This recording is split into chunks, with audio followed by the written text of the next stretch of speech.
और यहाँ ब्राह्मण चले जाते हैं। नंद बाबा ने देखो, नंद बाबा ने कानों से सुन। अब रात में कमेटी जुड़ी, सब पूरे पूरे सब गोकुलवासी इकट्ठे हो गए। एक दूसरे से पूछे, बाबा जब से इस लड़का ने जन्म लाओ, जब से एक ना एक संकट गोकुल पे आओ, क्या करें क्या ना करें। नंद, उपनंद, स्वनंद इत्यादि सभी एकत्र हुए और एकत्र होकर के विचार विमर्श करने लगे। कुछ बालक वृंद कहते हैं, बाबा इतने की जगह मध्य में है, ने हो तो जगह छोड़ दे, अंत घर बना लेते हो, मकान कहीं अंत बना लो और दूसरी जगह निवास करने लग जाओ तो अच्छी बात है। बाबा कहने लगे, बेटा इतने जैसी व्यवस्था चाहिए, जब कहीं रहने के लिए जाओ तो सबसे पहले क्या देखना चाहिए उस जगह पर। पहली बात तो हमारे लिए वहां पर्याप्त जल हो। पहले बात है कि एक प्रचार चलत है, उमें खोलत जल ही जीवन है, और जितने जल नहीं है सो उसे जीवन नहीं है। तो पहले नंबर क्या देखना चाहिए जगह पर रहने के पहले, कि जल वहां पर पर्याप्त होना चाहिए।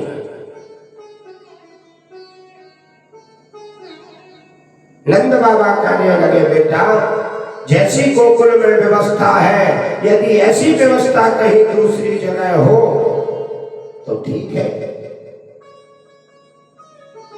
वहां भी रहेंगे, क्योंकि हमारी गौएं हैं, उन्हें हरी हरी घास भी चाहिए, उन्हें जलपान करने के लिए पानी। कुछ बालक वृंद कहने लगे, तो बाबा एक काम करो, ताल वन में न लगो। कौन वन में? ताल वन। उधर ताला है और वही वन में अपने घर बना ले, जो गाँव में खूब तालाब में पानी पियत रहे, उधर चलत रहे। बोले बेटा जो ना पानी बरसे ने बसकारी में, फिर का हुए बसकारी में पानी न बरस में, चौमासे में तो अनेक जगह के ताल सूख जाए। इसी प्रकार से यदि जल वृष्टि नहीं होगी तो ताल सूख जाएगा, जो कोई जल नहीं है। ये तो जैसे तुम घर में पात्र में भरे रखे हो जल, उसी के समान है। मैं लगाऊं तो भर ले और नहीं मिलो तो खाली पात्र रखो। ये बोले ये जल नहीं है। तो फिर विचार हुआ, बोले कहाँ रहना चाहिए। उपनंद ने विचार किया, बोले भैया हम जगह बता रहे, आपके लाने अच्छी लगे तो बताओ। वनम वृंदावनम तीर्थ पशुभ्यं पशुकारणं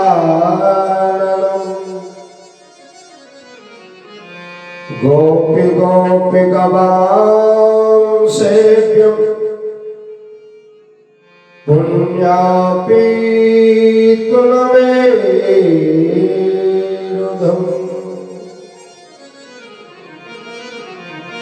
उपनंद कहने लगे, भैया बड़ा सुंदर पुण्य स्थल है।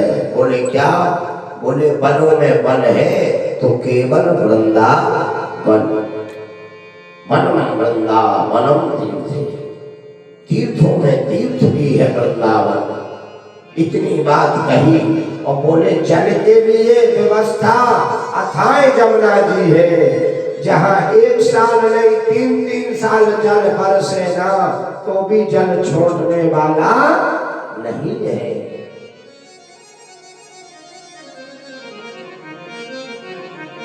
और वहां पर गिरिराज जी महाराज का जो पर्वत है वो हमारी तुम्हारी गायों के लिए हरी हरी घास चलने के लिए बड़ी सुंदर व्यवस्था है। इतनी बात कही तब तो गोप और गोपियां, ग्वालवाल और गोपियां सब कहने लगी, बाबा वृंदावन में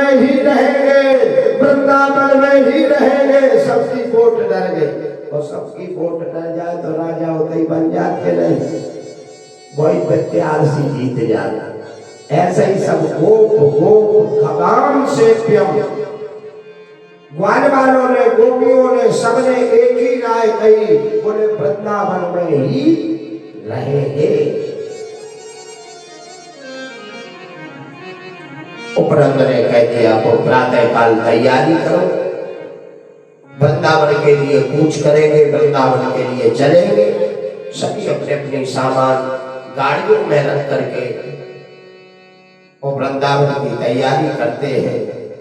परंतु वृंदावन कोई साधारण वन नहीं है, उसका वर्णन वेद शास्त्रों में बड़ा सिद्ध है। प्रेम की पिपास देख देख निज भक्तन की, और प्रेम को समुद्र सीमा लांग के बहायो है। रसक रसीले निराश ना हो जहां, उके कामना के हेत कल्प वृक्ष हूँ लगायो है।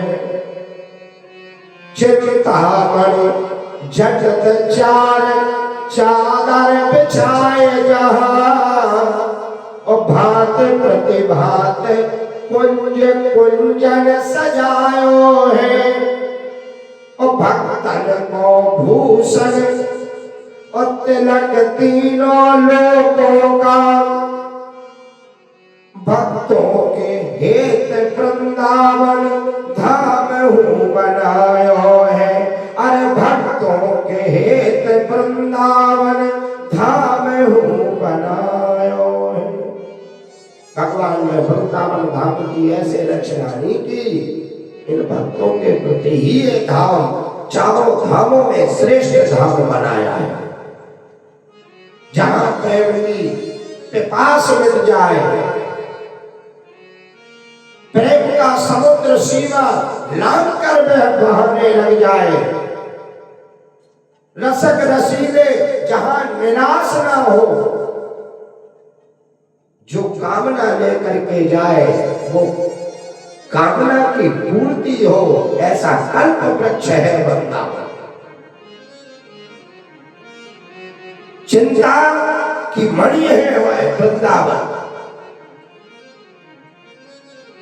जहां कुछ लेके नहीं जाना है। वृंदावन में एक चतरा लाएंगे जरूर, बोले जितना चार बिछाओ और सो जाओ।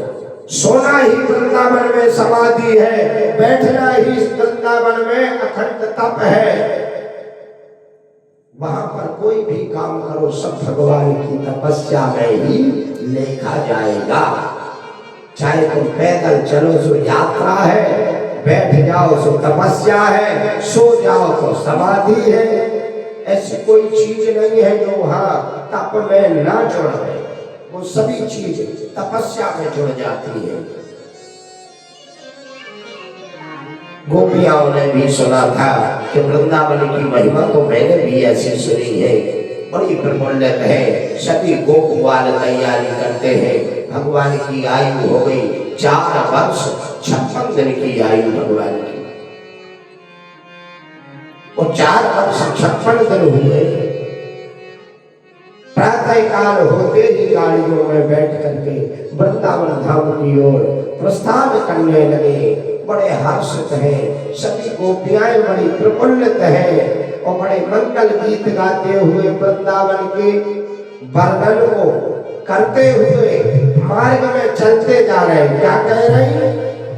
लगत वृंदावन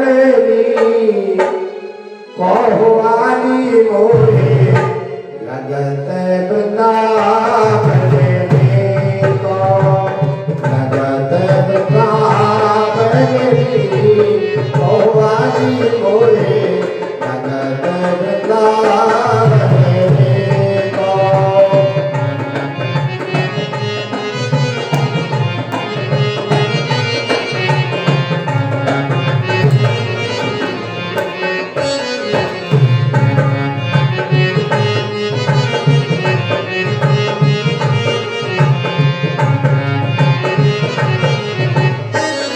कहे काय लगत मोए वृंदावन में को। सुनो मैं बता रही एक एक बात। एक घर घर तुलसी ठाकुर पूजा, घर घर तुलसी ठाकुर पूजा, सो भोजन दूध दही केहुआनी मोए नगद वृंदावन में को। नगद वृंदावन में केहुआनी मोए नगद वृंदावन में को।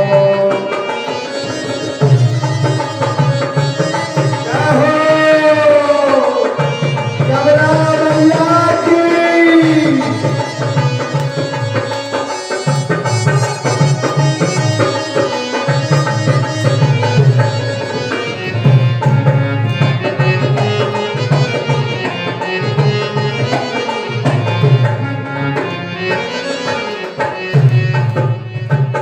रतन सिंहासन आपो विराजे, रतन सिंहासन आपो विराजे, सो मुकुट धरे तुलसी गोवाली मोए नगद वृंदावन में को।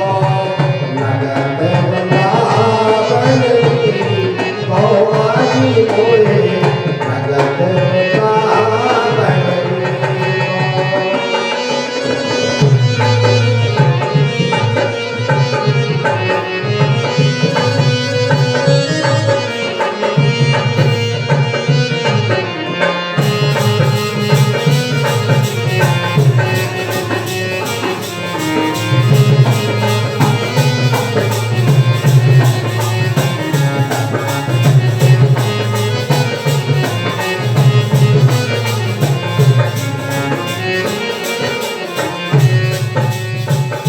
कुंजन कुंजन तेरा तेरा देखा। कुंजन कुंजन को मतलब था गली गली में राधा जी घूम रही। कैसे? राधे राधे राधे राधे, हर गली में राधे। कुंजन कुंजन तेरा तेरा देखा। कुंजन कुंजन तेरा देखा। सत्य सुनते मुरली केहुआनी मोए नगद वृंदावन में को। नगद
के प्रभु गिरिधर नागर मीरा के प्रभु गिरिधर नागर मीरा के प्रभु गिरिधर नागर सो भजन बिना नरती मोहाजी मोहे लगत वृंदावन की को लगत वृंदावन की मोहाजी मोहे लगत वृंदावन की को लगत वृंदावन की मोहाजी मोहे लगत वृंदावन की को लगत वृंदावन की मोहाजी मोहे लगत वृंदावन की। आज सभी को क्या कहते हैं मोहे सबसे श्रेष्ठ मोहे नीको लगत वृंदावन नीको आनी मोहे लगत वृंदावन नीको। इस प्रकार से अपनी अपनी गाड़ियों से वृंदावन धाम के लिए प्रस्थान करते हैं और जब वृंदावन धाम में ग्वाल बाल सभी अपनी गाड़ी लेकर के पहुंचते हैं वृंदावन धाम की ओर पहले तैयारी लग गई। वहां के वृक्षों का कोई मर्म नहीं जान सकता। वृक्ष लताएं ऐसी प्रफुल्लित हैं जिस वृक्ष की ऋतु नहीं है, जिस वृक्ष की ऋत नहीं है वो भी फल ले लेता है, उसमें भी पके पके फल लग जाते हैं। क्योंकि मेरे प्रभु आ रहे हैं तो प्रभु के स्वागत के लिए क्या चाहिए? पत्रम पुष्पम फलम तोयम। अरे कुछ ना दो भगवान को तो भगवान के ही वृक्ष में से फल तोड़ करके भगवान को चढ़ा दो, भगवान प्रसन्न है। अरे भगवान के ही उस बनाए हुए वृक्ष में से तुम फूल तोड़ करके चढ़ा दो, भगवान प्रसन्न है। कुछ मत दो। इसलिए वृंदावन धाम के वृक्ष इतने उमड़ उमड़ करके भर गए जिनकी सीमा नहीं। सुखदेव जी महाराज से राजा परीक्षित पूछ रहे, महाराज इतने ज्यादा वृक्ष भरने की क्या जरूरत थी? भगवान प्रसाद लेते वृक्ष में से एक दो फल भी ले लेते, परंतु इन वृक्षों को इतना ज्यादा भरने की क्या जरूरत थी? सुखदेव जी कहने लगे कि हे राजन, वृक्ष इसलिए इतने उमड़ उमड़ करके भरे कि यदि हम में से किसी वृक्ष में से भगवान फल नहीं तोड़ पाएंगे, खा नहीं पाएंगे, प्रसाद नहीं उसका लगा पाएंगे, तो चलो हम जब इतने वेग के साथ में फलेंगे कि जिनकी शाखाएं जमीन पर झुक जाएंगी, जब जमीन पर शाखा रखी होगी भगवान वहां से निकलेंगे तो उनके चरणों की धूल तो हमारे ऊपर जरूर पड़ेगी। क्योंकि प्रभु के चरणों की धूल बड़ी श्रेष्ठ उपमा गाई उस धूल की, पत्थर की भी नारी बन गई उस धूल से। वो धूल तो कम से कम मेरे सिर पर लगेगी।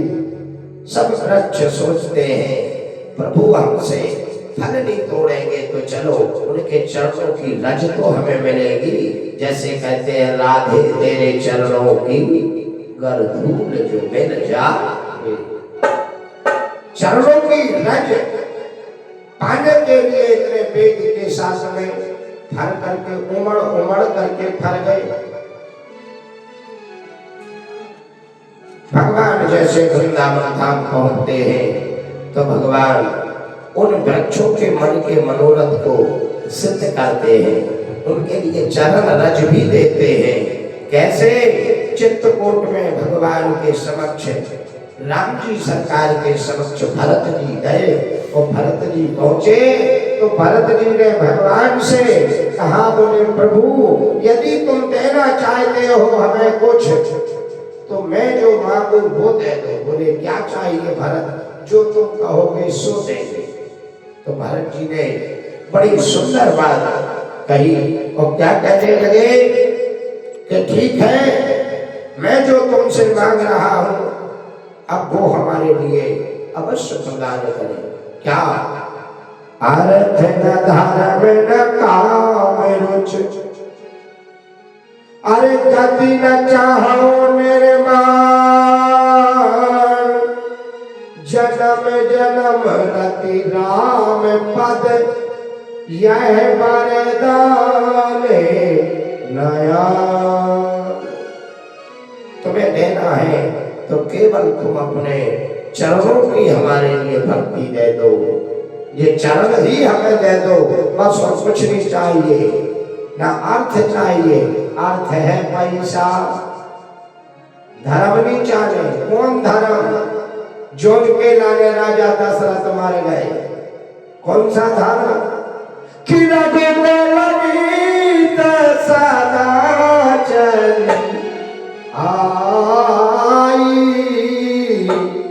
ओ प्राण जाए पर बचन न जाई, प्राण जाए।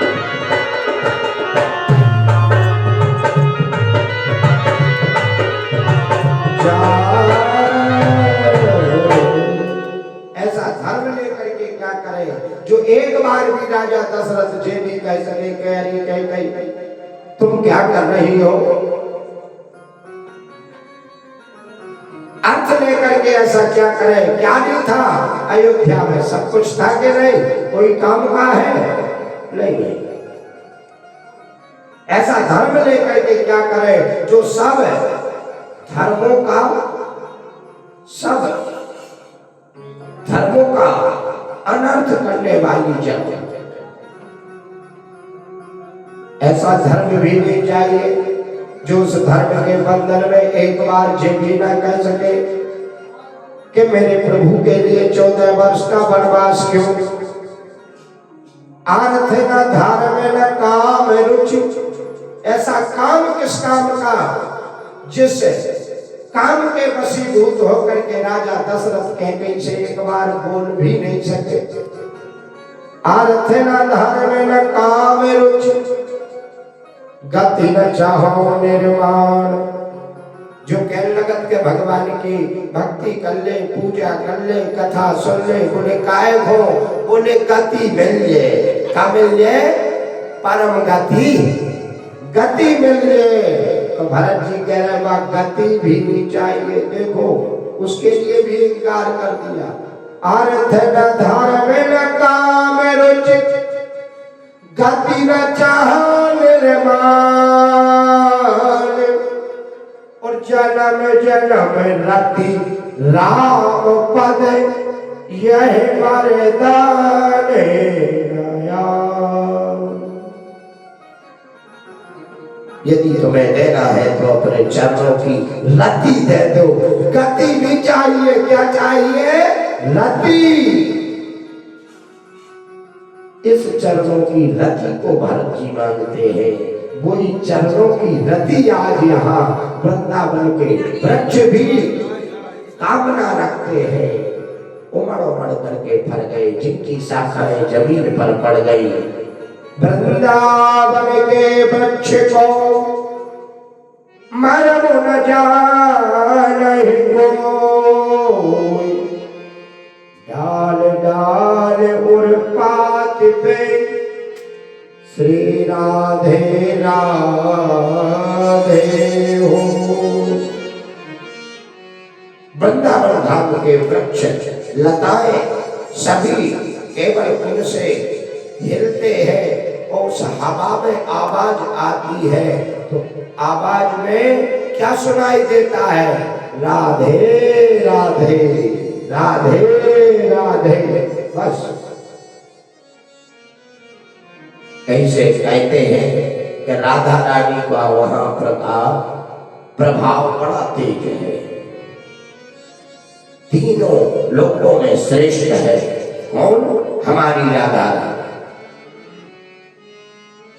बहुत से संतों ने वर्णन किया है, 4 लाइनों में राधा रानी का वर्णन के लिए हम सभी के सामने और सुनाते हैं कि राधा रानी कोई साधारण नहीं है।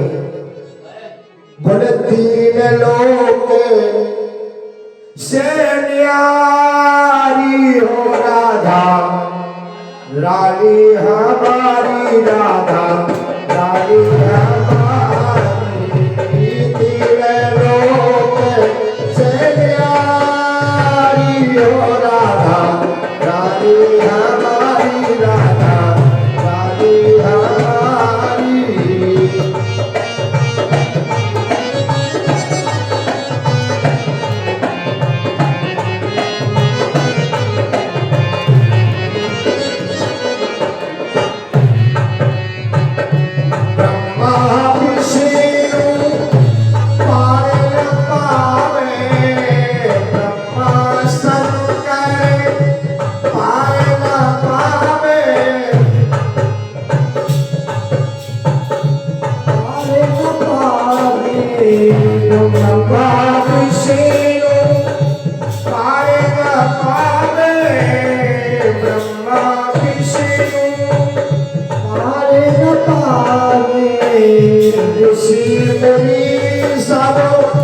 Yeah.